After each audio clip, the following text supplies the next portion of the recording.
Yesterday, while I was preparing lunch and heating up some Costco shrimp tempura and eating snap peas with Olive Garden dressing, which is amazing, by the way, I came across a video on my phone because I watch a lot of YouTube videos and podcasts and stuff throughout the day when I'm not doing other things, when I'm not working. And it was a video, I'll show it to you in a second, but it looks like this. And naturally, I'm going to click the video because I'm only human. And I was curious to see what Joe Rogan had done next, or what he didn't do, or who was outraged about what. But my curiosity was quickly changed to irritation when I realized that this faceless YouTuber, never shows his face, was commenting on a video podcast that are commenting on the Joe Rogan podcast with a panel full of guys who are talking about who the knows. And then my irritation turned to outright rage, which then turned to humor. And I started thinking how funny it was, which turned back into irritation. And then I was a little hungry. And then I thought I needed to make a YouTube video commenting on the faceless guy, commenting on the commenters that were commenting on the Joe Rogan experiences. I mean, what could be funnier than this? So in my unwavering wisdom, I thought, this is my moment. This inception process was going to be my magnum opus.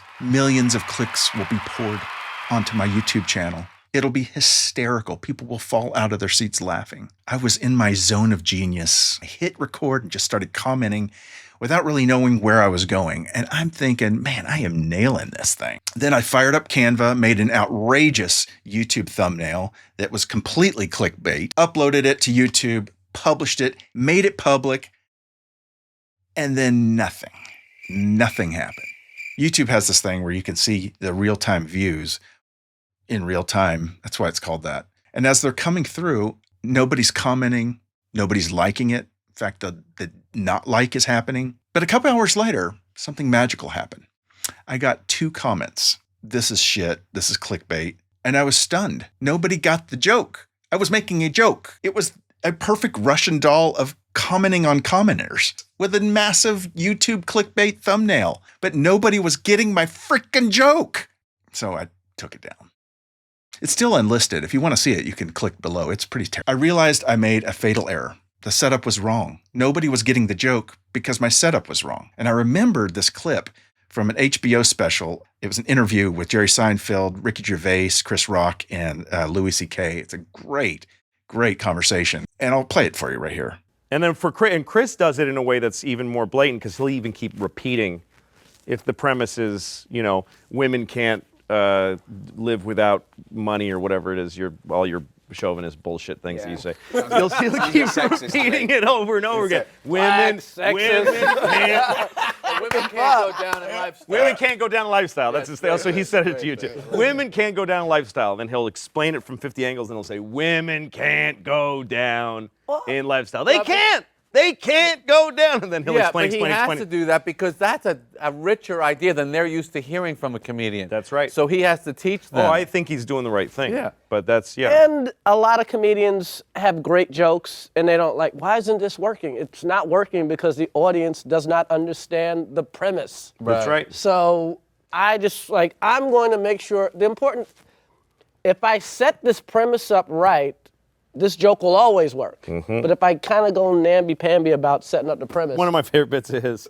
I've probably watched this video probably 5 times.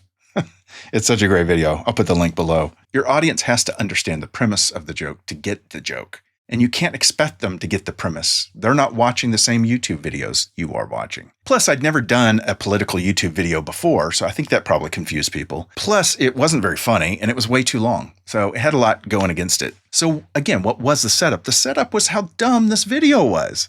So his title and his thumbnail were completely bullshit. The video was very confusing about who was talking.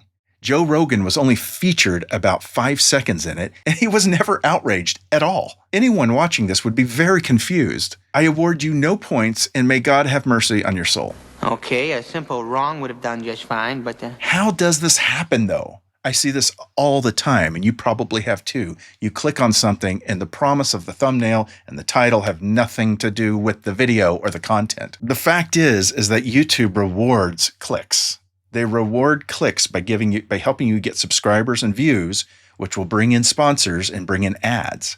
And so when you can put up anything Even if you didn't report on it, even if you didn't interview somebody, you can put up anything and comment on it and then put a splashy clickbait thumbnail that's very misleading, and you can benefit like that. Now, can it work against you? Sure. If you look in the comments of that video, a lot of people are tearing it apart saying this is clickbait, this is clickbait.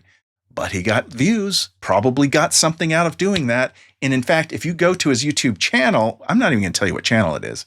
Every video is bashing Joe Rogan. He's just using Joe Rogan, who is very well known, and commenting on something he's doing just for views. This is freaking garbage.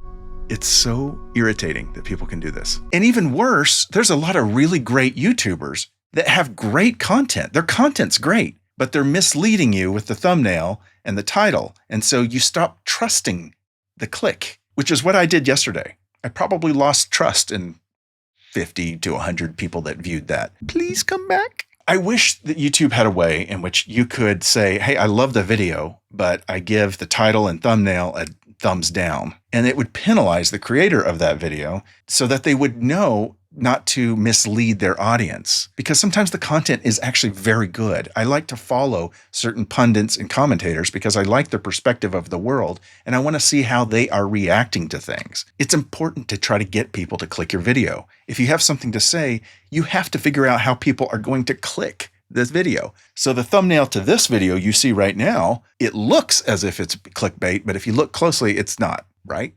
Because I'm showing you this video is about clickbait. I don't know Joe Rogan. I don't know any of these podcasters. I could put their face on it and you'd go, oh, I see that person. I'm going to click it. And that could help me get you to click the video. But if I don't provide anything that has to do with the thumbnail, you're going to lose a little bit of trust in me. I don't know what the answer is to all this, but I think it's in YouTube's best interest to find a way to address this and to penalize people for misleading their audience with their outrageous clickbait thumbnails and titles.